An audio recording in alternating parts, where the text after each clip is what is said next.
தம்பி இது யாரு வீடு? ஆமா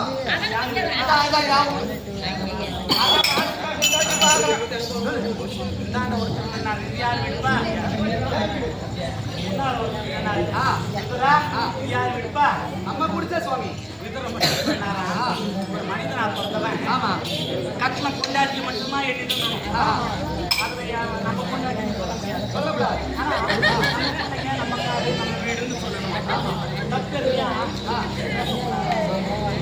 சொன்னாரு நம்ம குடிச்சது நாராயணா கோவிந்தா கோவிந்தா பாவம் என் குடிச்சல படம் என்ன பாருங்கள் என்று அழைத்து வந்து அமர செய்தி ஆண்டவனே எனக்கு மரியாதை